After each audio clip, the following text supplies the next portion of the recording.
1º de janeiro de 2023.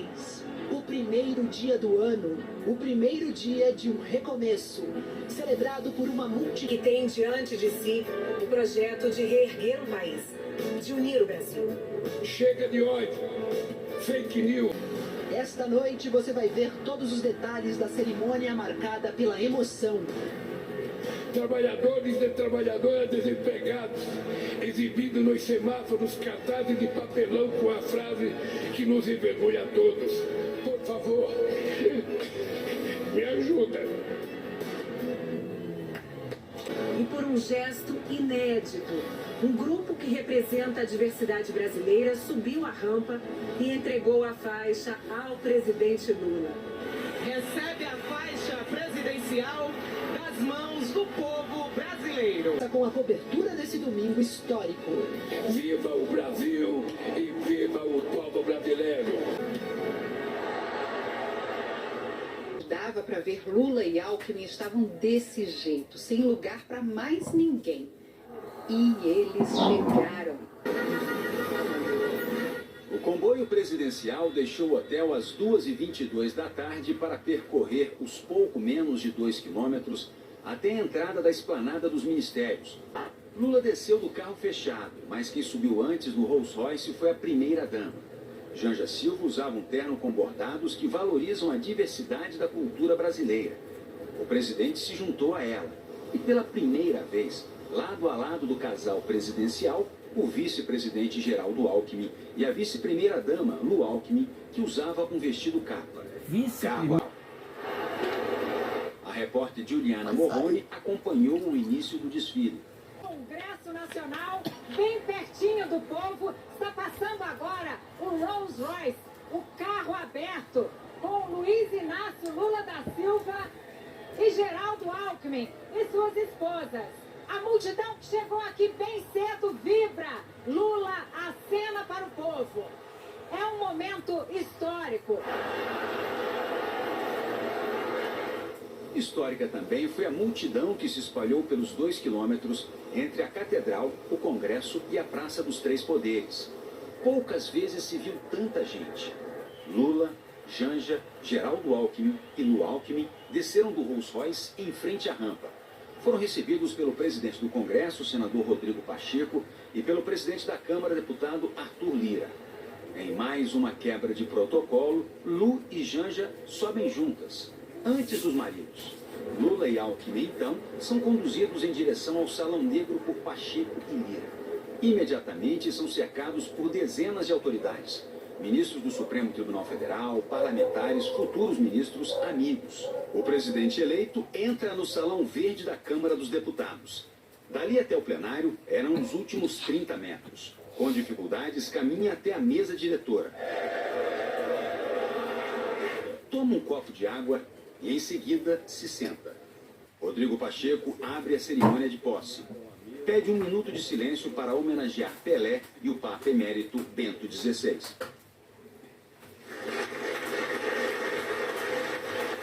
Lula se tornou presidente às 3h05 da tarde e contou a história da caneta que escolheu para assinar o livro de posse. Em 1989, eu estava fazendo comício no Piauí. Foi um grande comício. Depois nós fomos caminhar até a igreja São Benedito. E ao terminar o comício, um cidadão me deu essa caneta e disse que essa caneta era para me assinar posse sobre essas eleições de 89. Eu não ganhei as eleições de 89, eu não ganhei em 94, eu não ganhei em 98. Em 2002 eu ganhei as eleições e quando eu cheguei aqui, eu tinha esquecido a minha caneta e assinei com a caneta do senador Ramos Debit. Em 2006 eu assinei com a caneta aqui do Senado. Agora eu encontrei a caneta. E essa caneta aqui, o Wellington, é uma homenagem ao povo do estado do Piauí.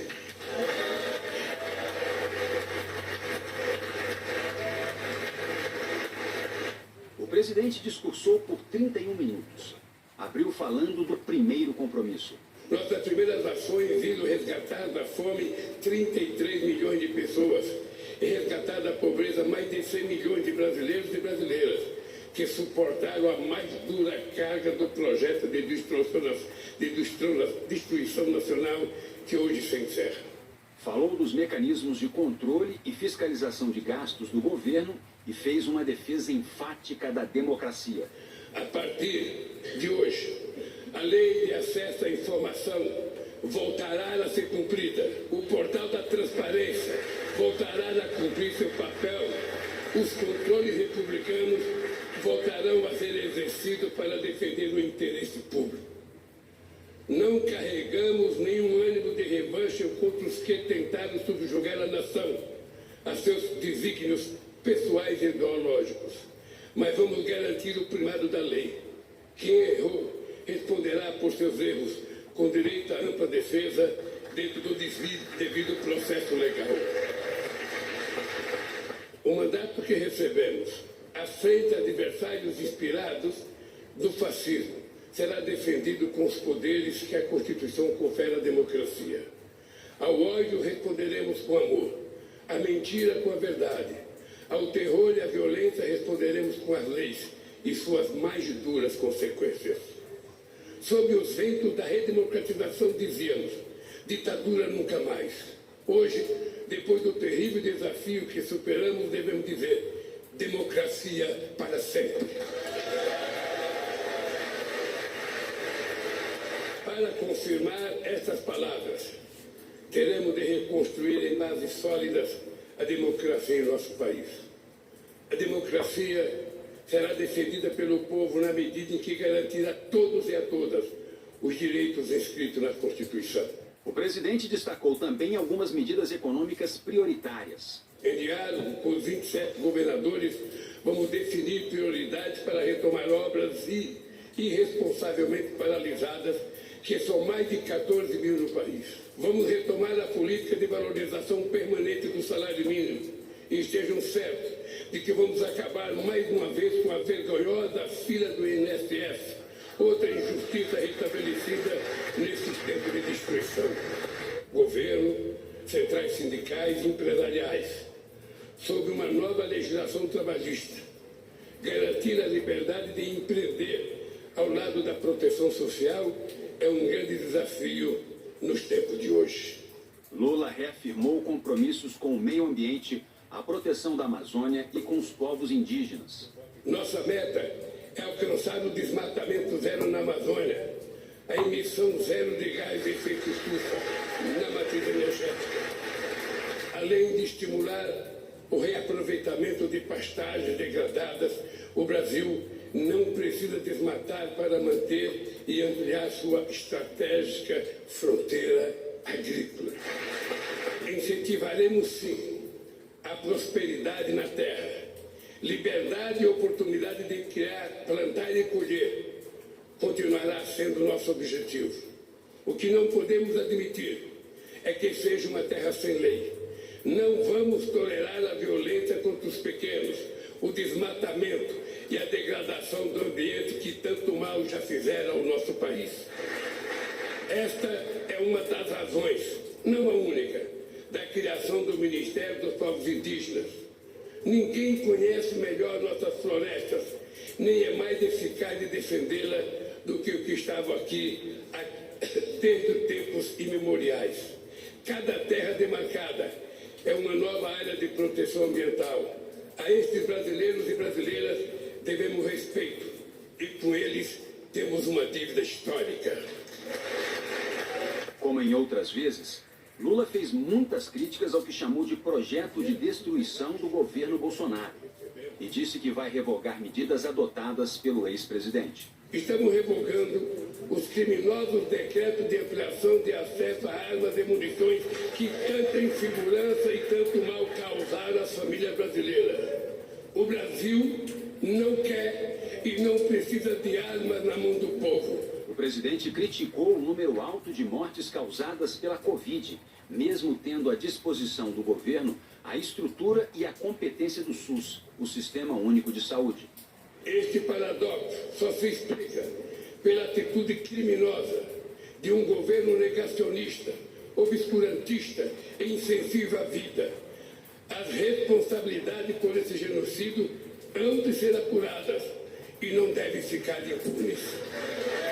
O que nos cabe no momento é prestar solidariedade aos familiares, pais, órfãos, irmãos e irmãs de quase 700 mil vítimas da pandemia. Lula também fez novas críticas ao teto de gastos. O SUS é provavelmente a mais democrática das instituições criadas pela Constituição de 88. Certamente por isso foi a mais perseguida desde então e foi também a mais prejudicada por uma estupidez chamada teto de gastos que haveremos de revogar. Mas reafirmou o respeito aos contratos e o compromisso com a responsabilidade fiscal. O modelo que propomos, aprovado nas urnas, exige sim compromisso com a responsabilidade, a credibilidade e a previsibilidade. E disso não vamos abrir mão. Foi com realismo orçamentário, fiscal e monetário, buscando a estabilidade, controlando a inflação e respeitando contratos que governamos este país. Ao fim do discurso, Lula falou das ameaças à democracia em todo o mundo e defendeu a política e a liberdade de expressão. Defendemos a plena liberdade de expressão, ciente de que é urgente criarmos instâncias democráticas de acesso à informação confiável e de responsabilização dos meios pelos quais o veneno do ódio e da mentira são inoculados. Este é um desafio civilizatório, da mesma forma que a superação das guerras, da crise climática e da fome e da desigualdade no planeta. Reafirmo para o Brasil e para o mundo a convicção de que a política, em seus mais elevados sentidos, e apesar de todas as suas limitações, é o melhor caminho para o diálogo entre os interesses divergentes para a construção pacífica de consenso. Negar a política e desvalorizá-la e criminalizá-la é o caminho da barbárie e das tiranias. Minha mais importante missão, a partir de hoje, será honrar a confiança recebida e corresponder às esperanças de um povo sofrido, que jamais perdeu a fé no futuro, nem em sua capacidade de superar os desafios. Com a força do povo e as bênçãos de Deus, haveremos de reconstruir esse país. Viva a democracia! Viva o povo brasileiro! Muito obrigado, companheiros! O presidente do Congresso discursou em seguida. Rodrigo Pacheco exaltou a força das instituições brasileiras e comemorou a vitória da democracia no país. Nas eleições de 2022, a democracia brasileira foi testada e saiu-se vitoriosa.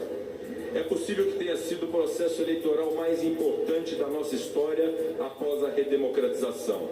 O tempo dirá.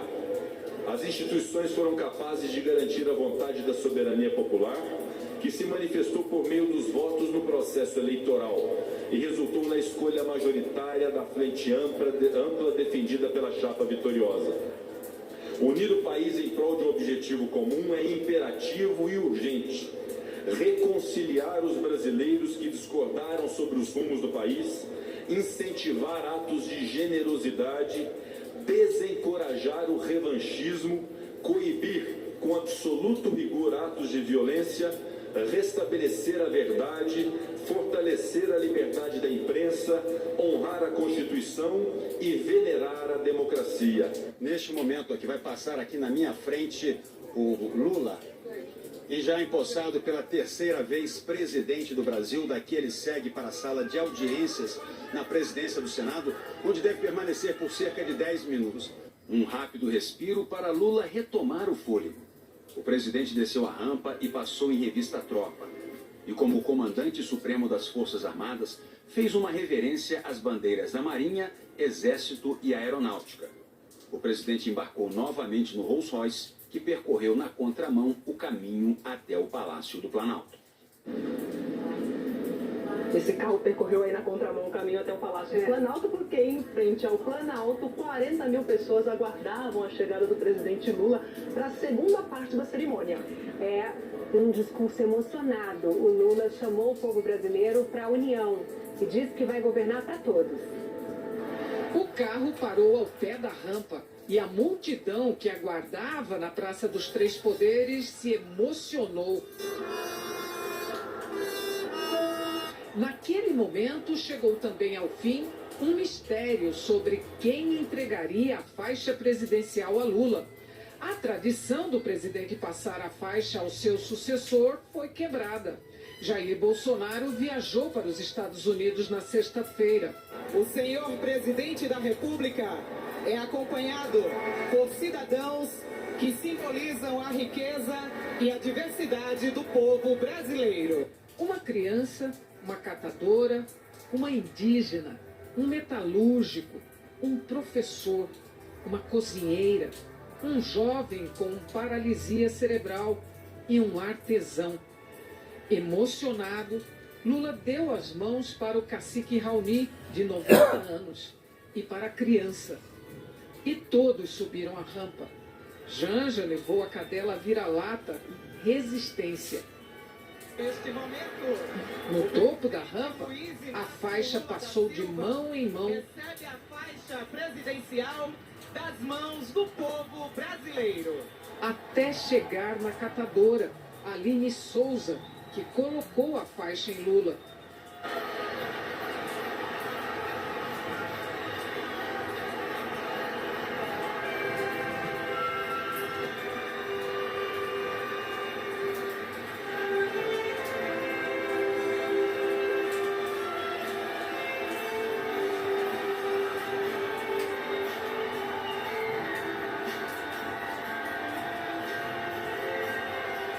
A Orquestra Sinfônica dos Músicos pela Democracia executa o hino nacional e foi acompanhada pela multidão que estendeu uma enorme bandeira do Brasil.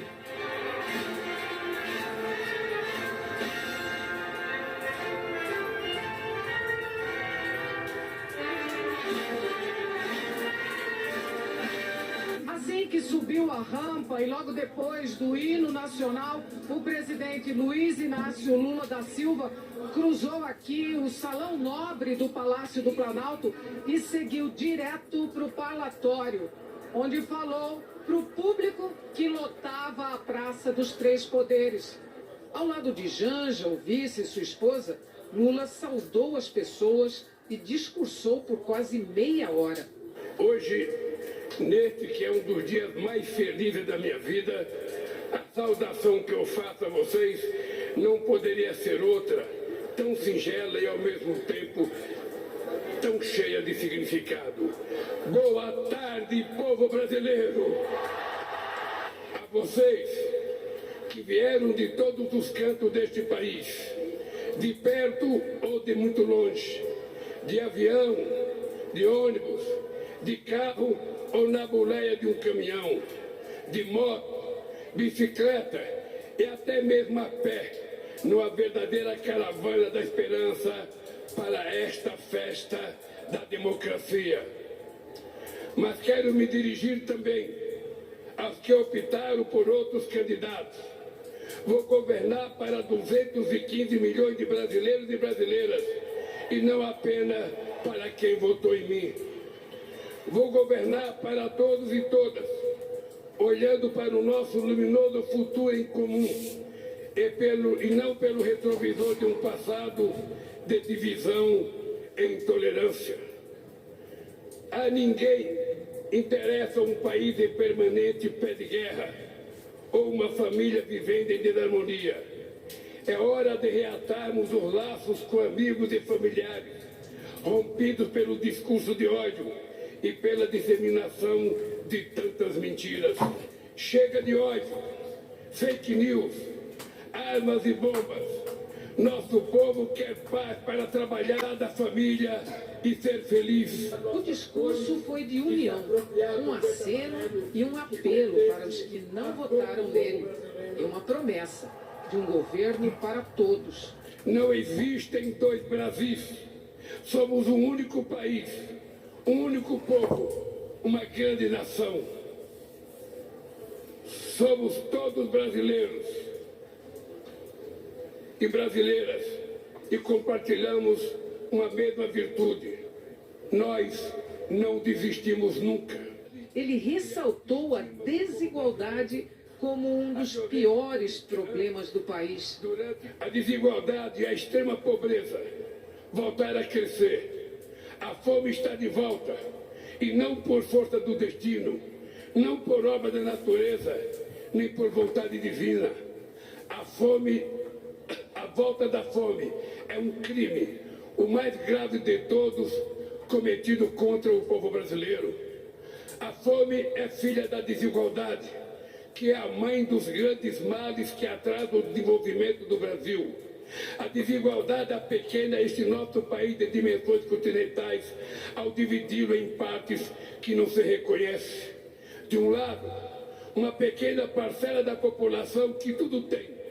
Do outro lado, uma multidão a quem tudo falta e uma classe média que vem empobrecendo ano a ano pelas injustiças do governo. Juntos somos fortes. Divididos seremos sempre o país do futuro que nunca chega e que vive em dívida permanente com o seu povo. Se queremos construir hoje o nosso futuro, se queremos viver num país plenamente desenvolvido para todos e todas, não pode haver lugar para tanta desigualdade. Nesses últimos anos, o Brasil voltou a ser um país mais desigual, um dos países mais desiguais do mundo. Há muito tempo não víamos tamanho abandono e desalento nas ruas. Mães garimpando lixo em busca de alimento para os seus filhos. Famílias inteiras dormindo ao relento, enfrentando o frio, a chuva e o medo. Crianças vendendo bala ou pedindo esmola, quando deveriam estar na escola, vivendo plenamente a infância que tem direito. E se emocionou. Trabalhadores e trabalhadoras desempregados, exibindo nos semáforos cartazes de papelão com a frase que nos envergonha a todos. Por favor, me ajuda.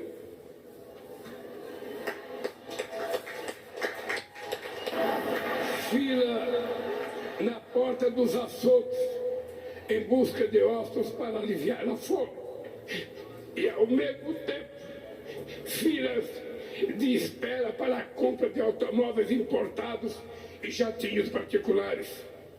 Tamanho abismo social é um obstáculo à construção de uma sociedade verdadeiramente justa e democrática e de uma economia próspera e moderna.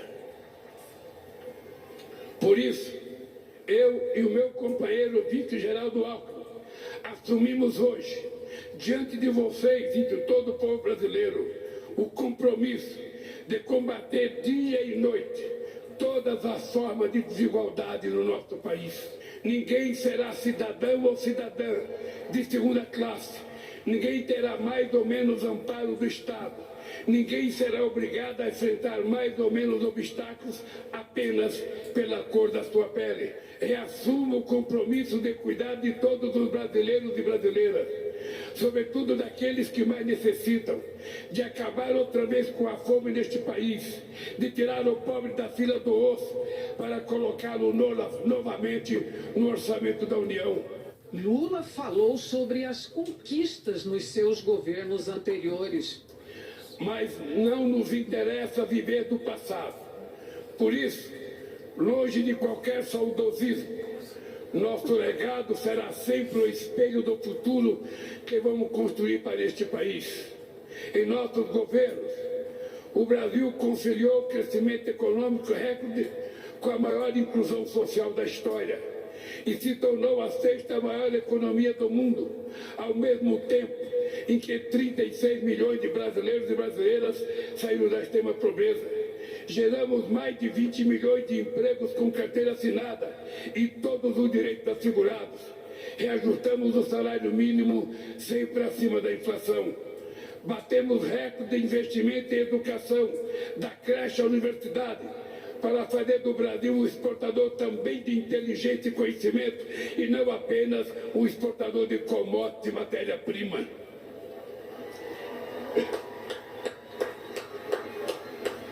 O Brasil consolidou-se como referência mundial no combate à desigualdade e à fome e passou a ser internacionalmente respeitado pela sua política externa ativa e altiva.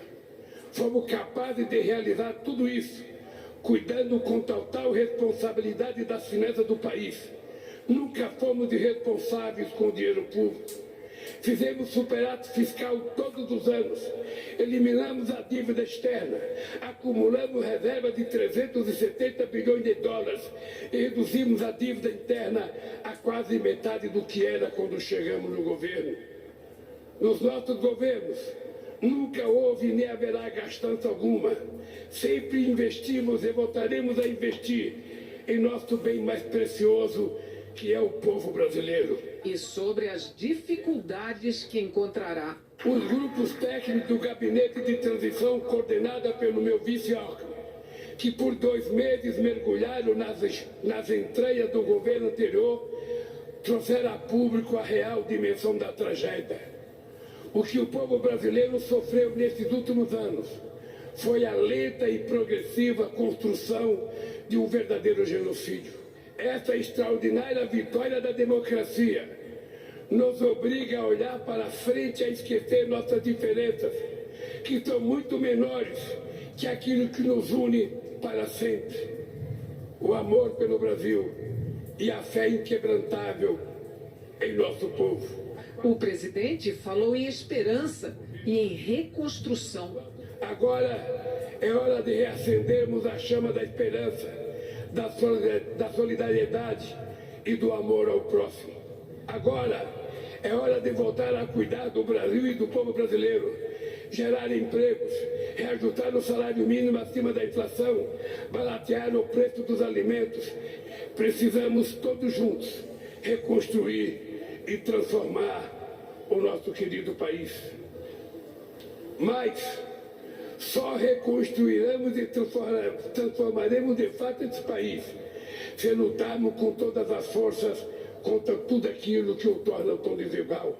É urgente e necessária a formação de uma frente ampla contra a desigualdade que envolva a sociedade como um todo. Trabalhadores, empresários, artistas, intelectuais, governadores, prefeitos, deputados, senadores, sindicatos, movimentos sociais, associações de classes, servidores públicos, profissionais liberais, líderes religiosos, cidadãos e cidadãos comuns. Afinal, é tempo de união e reconstrução do nosso país. E voltou a fazer um apelo pela união do país. Por isso, faço esse chamamento a todos os brasileiros e brasileiras que desejam um Brasil mais justo, solidário e democrático. Juntem-se a nós num grande mutirão contra a desigualdade. Quero terminar pedindo a cada um e a cada uma de vocês que a alegria de hoje seja a matéria-prima da luta de amanhã e de todos os dias que virão. Que a esperança de hoje fermente o pão que há de ser repartido entre todos. E que estejamos sempre prontos a reagir em paz e em ordem a quaisquer ataques extremistas que queiram sabotar e destruir nossa democracia. Na luta pelo bem do Brasil, usaremos as armas que os nossos adversários mais temem. A verdade que se sobrepôs à mentira, a esperança que venceu o medo e o amor que derrotou o ódio. Viva o Brasil e viva o povo brasileiro!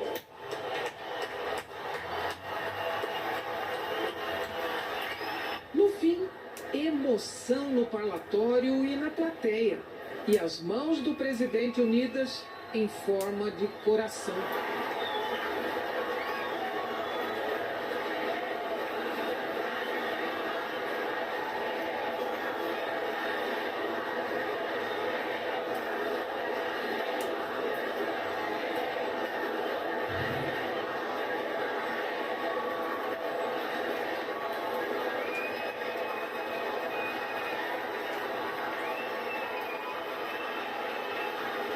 De volta ao Salão Nobre, Lula recebeu os cumprimentos dos chefes de Estado e de governo, do rei da Espanha e de outras autoridades estrangeiras. Faltava o novo presidente dar posse ao seu novo governo. Hoje, os 37 ministros já anunciados por ele assinaram os termos de posse. E depois posaram para a foto oficial. Essa é uma foto histórica, né? Fica aí ao longo de todo o governo. E como a gente viu no começo da reportagem da Delis Ortiz, um dos momentos mais simbólicos e emocionantes de hoje foi a passagem da faixa presidencial diante de uma praça dos três poderes absolutamente lotada. Cheíssima. E na ausência do antecessor, o Lula recebeu a faixa das mãos de um grupo de pessoas que representam a nossa maior riqueza, eu diria, a diversidade do povo brasileiro. Foi um segredo guardado entre todos os envolvidos, até Janja da Silva fazer o sinal e desvendar o mistério. Quando o novo presidente se preparava para subir a rampa do Palácio do Planalto, a primeira-dama chamou 8 brasileiros e pegou no colo uma cachorrinha, a vira-lata Resistência, adotada quando Lula ainda estava preso em Curitiba 4 anos atrás. Resistência fez companhia a 8 cidadãos que hoje se tornaram ilustres e cumpriram um papel emocionante de representar a diversidade do nosso povo. A escolha dos brasileiros que subiram a rampa com o presidente Lula foi carregada de simbolismo. Cada um tem uma história e um papel no nosso país. De mãos dadas com Lula, subiu o garoto que representa o futuro. Francisco Filho tem 10 anos, mora em Itaquera, zona leste de São Paulo. É corintiano roxo, assim como o presidente Lula. Francisco já é campeão. Em 2022, ficou em primeiro lugar no campeonato da Federação Aquática Paulista. Quando conheceu a história de Lula, disse que também poderia um dia ser presidente. Lula conheceu Francisco há 2 semanas, quando participou do Natal dos Catadores em São Paulo. Em um vídeo do PT na internet, Lula prometeu: Eu espero que no dia 1º, quando você chegar a Brasília, você vai procurar alguém. Eu quero dar um abraço nesse moleque, já com a faixa presidencial. Depois da cerimônia, Francisco e os pais dele falaram com o Fantástico. Deu muito frio na barriga, outra tremedeira. Eu senti muito feliz, muito privilegiado por estar aqui com o presidente do Brasil. Uma tremedeira muito grande, foi o que eu senti. Foi uma emoção sem tamanho. Nós nos sentimos representados. Francisco representou todos os meninos pretos, as pretas que estão por aí no Brasil. O presidente que vai mostrar que essa população tem voz, que essa população tem um lugar. E nós nos sentimos representados, orgulhosos por tudo isso. De braços dados com Lula, o líder indígena que é reconhecido internacionalmente pela defesa da Amazônia e dos povos da floresta, o cacique Raoni Metukiri. Raoni subiu a rampa com passos fortes de seus 90 anos de idade. Com a ajuda do tradutor, Raoni expressou a importância do convite.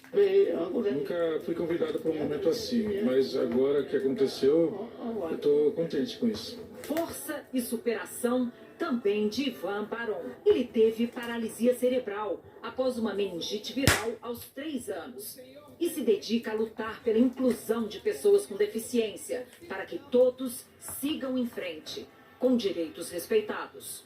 Também estava junto um metalúrgico do ABC, profissão já exercida por Lula.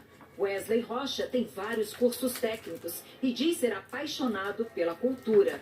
É também DJ. No grupo, um professor, Murilo de Quadros Jesus. É formado em letras e inglês, já deu aulas numa universidade da Colômbia e estudou nos Estados Unidos. Ele é morador de Curitiba. E também do Paraná, Jucimara dos Santos. Durante 10 meses, ela cozinhou para as pessoas que ficaram em vigília em Curitiba, quando Lula esteve preso. Já o artesão Flávio Pereira, de 50 anos, esteve em frente à sede da Polícia Federal nos 580 dias da prisão de Lula. É um aliado e um admirador do presidente. A faixa presidencial foi passada de um para o outro. O presidente Luiz Inácio Lula da Silva recebe a faixa presidencial das mãos do povo brasileiro. As mãos de Aline Souza, usadas para garantir sustento da família, hoje colocaram a faixa presidencial em Lula. Aline, de 33 anos, é catadora desde os 14 anos. Seguiu o mesmo destino da mãe e da avó. E foi representando a categoria e as mulheres negras. Eu já tinha chorado antes quando recebi aqui a notícia, antes da consagração de que eu queria passar a faixa dentro de todas as lideranças que estavam aqui presentes. Mas foi isso, muita emoção. Os rostos do cacique Raoni, do jovem Francisco e de todos os outros simbolizaram neste domingo não apenas um país diverso, mas também a esperança no futuro. Foi lindo esse momento. Foi emocionante.